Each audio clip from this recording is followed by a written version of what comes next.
How long have you been working at Hope? Officially working at Hope since 2010.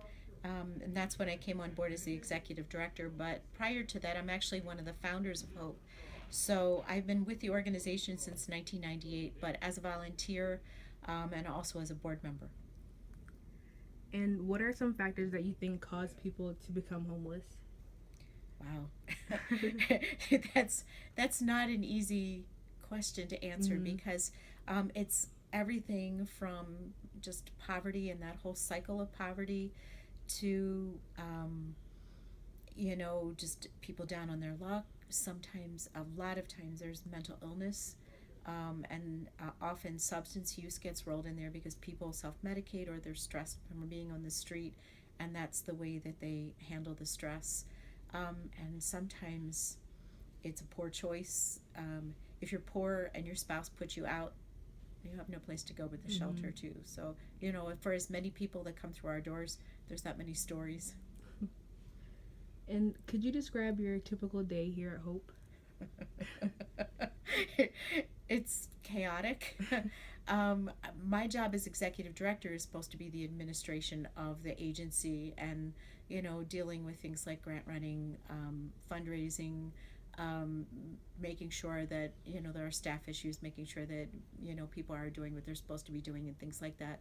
But often we're dealing with emergencies because people who come here have complicated lives, often not good history of using medical services or behavioral health services in a manner that on a regular basis, and so they come in crisis. So often our day includes several EMS runs to the hospital. It may include somebody who is just having a big crisis in their life, and we're desperately trying to find their case manager to come over to help them. Um, and meetings are another big part of my life. I have my one daughter who's now 35, but when she was 6, used to tell all her friends I was a professional meeting attender, and that seems to be part of it. And then the other part that also is part and parcel of the meetings is advocacy, because we do a lot of advocacy on behalf of those that we serve. And out of all your guests here, what percentage do you think have like mental or physical issues? Okay.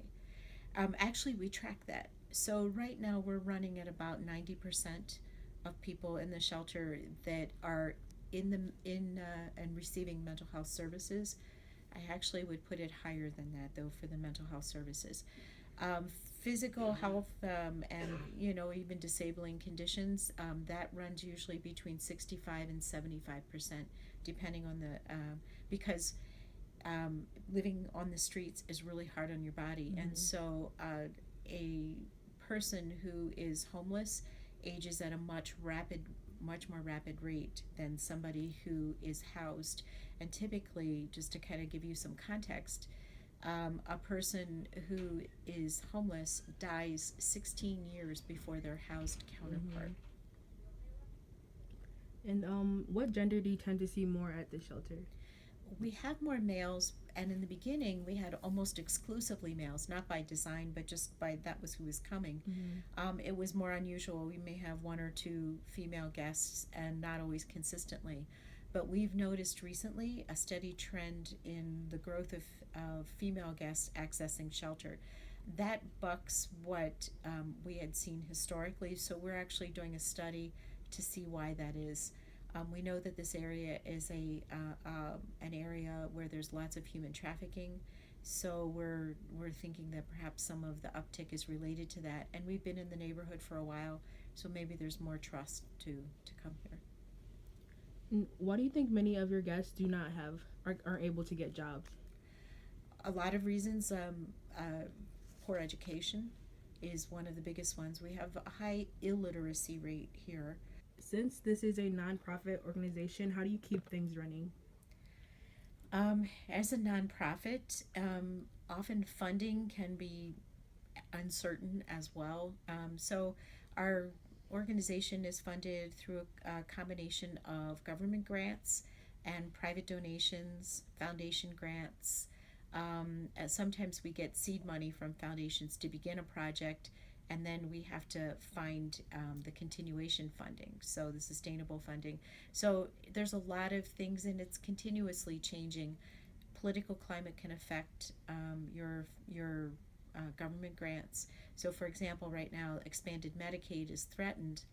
So, for some of our guests, they may go from having health insurance to no health insurance. And what is Hope's short-term goal? The short term goal is to help an individual feel safe, help them stabilize their life, and then to get them connected with all the resources that they need in order to be able to move forward, especially housing. And what time of the year do you see the most guests here? You would think winter, but actually it's year round, it's very consistent.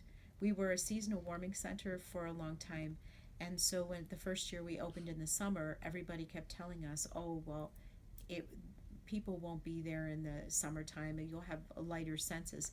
But the fact was we had just as many people. And in talking with folks, it's because nobody really likes to sleep on concrete or behind a dumpster. And depending on the time of the year, there's different things to fear. So in the winter, it's the cold, but in the summer, it's the street gangs.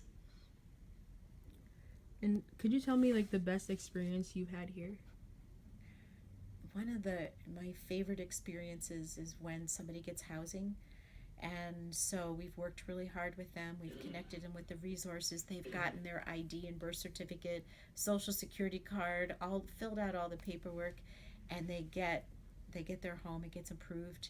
They come in and they bring their key and they shake their keys, and we all do like a little dance like this all around while they're shaking their keys, and we scream and woohoo and everything. Why do you think many homeless people choose to live anywhere but a shelter? I think a lot of people won't live in a shelter because safety, because not all shelters are safe. So some of them have had really bad experiences. I also think that some people prefer more solitude. You know, it's just like not everybody lives in a city. Some people like to live in the country. Some people don't like to live in close proximity to others. Um, if they have a substance use habit, they may not like some of the rules and around that, you know, where they can't drink while they're in the shelter, or some shelters won't admit them at all if they've been drinking. So the substance use, they want to continue to do that. And, you know, frankly, in a shelter, even in the best run shelters, there's going to be rules. And for some people, the rules are a problem. They kind of chafe at that, and rightly so. I mean, they're adults, and you have somebody telling them, here's what you eat, now it's time to go to bed, now it's time to get up and smoke. And you know, it's not a life where they get to make a lot of decisions. And do you guys ever turn away any guests here at the shelter? We try not to. When the weather's nicer, sometimes we have to, because the fire marshal tells us we have only a certain amount of guests that we're allowed to admit. And here 62 is our bed count, but we could get a couple more in on mats. But beyond that, it becomes a safety hazard. Now, we ignore that part when the weather is super, super cold, or if it's violent, tornadoes coming, bad thunderstorms, things like that, because there's a safety issue and we just bring them in. But those folks will have to sit in chairs all night, which isn't real comfortable, but it is out of the weather. So it's occasionally that it happens that we turn people away, because we're a walk-in emergency shelter. We don't put people on waiting lists. It's just, you know, you come to the door, and if you come every night, you get the same bed every night. And what would you do if someone is not eligible to stay in the shelter? They self-disclose that they're homeless, so we don't necessarily make them prove that. Brought a weapon in, or made violent threats. You know, they did something that they shouldn't have been doing that would cause us to put them on a list where they couldn't come in. So in that case, what we do is we provide them with a list of other shelters in the area. We'll even let them make a phone call if they want to, or if there's somebody, a friend or a family member they can camp with. But there are very few people that really over the years that we've put on that list, but if we do, it's because it's a really serious reason. One man, for example, brought a gun in. We didn't find out until the next day. So now what we do is we search everybody's bags every night, and we have a wand, a metal detector, so that we can make sure people are safe. So we take prudent precautions. But if there's somebody who just isn't able to handle being in the shelter, we try everything we can to help them land safely.